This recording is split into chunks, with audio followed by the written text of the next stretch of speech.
conjunto dos números reais, né, como nós estamos vendo agora no capítulo 2, ele é formado por todos os outros conjuntos. Ou seja, nele se apresenta, né, os reais, os reais os inteiros, os naturais. Vou até repetir aqui 2 vezes. Se apresentam todos os outros conjuntos que a gente estudou lá no estudo dos conjuntos. Tá? Existem propriedades. E a primeira propriedade nós temos aqui, né? Se o número raiz de A, né, com índice aqui N, sendo N um número natural, isso daqui simboliza que não existe zero. Então, números naturais de 1 adiante, e A, N, não é inteiro, então o número é real. Ou seja, o A não sendo inteiro, então o número ele é real. Então aqui, raiz de 2 é irracional. Por que a raiz de 2 é irracional? A raiz de 2 daria como resultado, aproximadamente, 1,4, 1,4 e uma dízima periódica. E todo número irracional é representado na forma decimal. Ele tem infinitos algarismos, como é o caso dele, e não representa periodicidade. Tem uma hora que 4, 1, 4, 2, 1. Ele não é periódico, ele apresenta, na verdade, diversos algarismos diferentes. Quando a gente tem número periódico, geralmente é assim, 2, 2, 2, a gente tem repetição de números iguais, algarismos iguais. Mas no caso do irracional, não. E raiz de 4 é igual a 2, ele é real. Ele já apresenta aí um número exato. Pode passar, né? Segunda propriedade é a soma de um número racional com um número irracional, que acaba se tornando, no caso, um número aí irracional. Então, número racional, nós temos aqui o 1. O π ele é considerado um número irracional, como nós falamos anteriormente, né, a classificação de um número irracional. Diversos algarismos, né, e não há repetições desses algarismos. Então, 1 mais π abrange esse resultado. 1 mais π, né, abrange, no caso, esse resultado. Então, ele acaba se tornando um número irracional.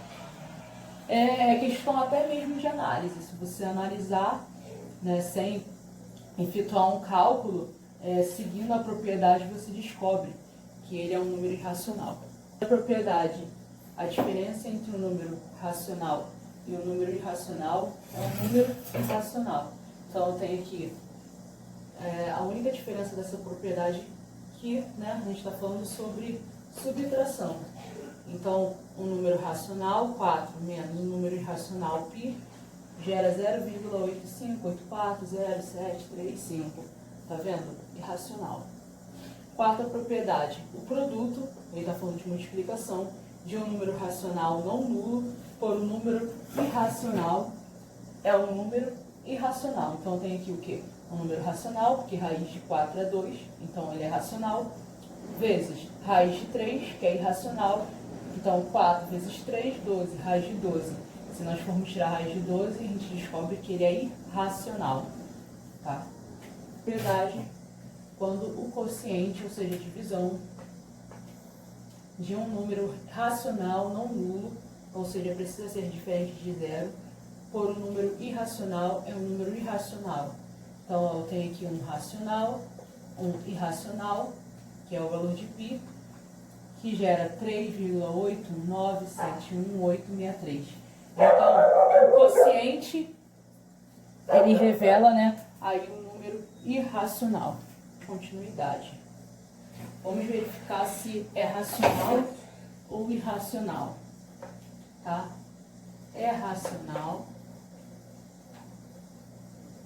ou irracional?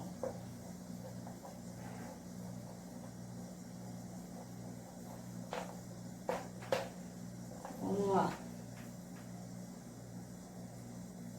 Lembrando que todo número irracional ele é real, tá? Então, tem aqui 3 sobre 4. É racional ou irracional? Né? Lembra?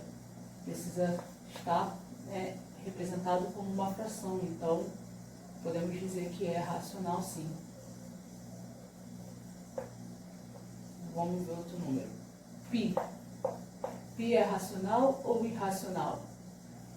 Desculpa, que é irracional. Irracional.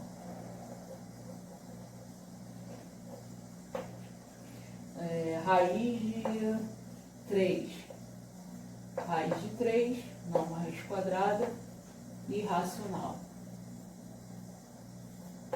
Irracional. 3,7878 e assim por diante. Racional, né? Ele é uma dízima periódica, os algarismos eles se repetem. Racional. Raiz de 16. Raiz de 16 é 4. Então ele é racional. Ok? Então nós temos aí números irracionais e racionais. Tá? Elevem aquelas propriedades que elas são muito importantes.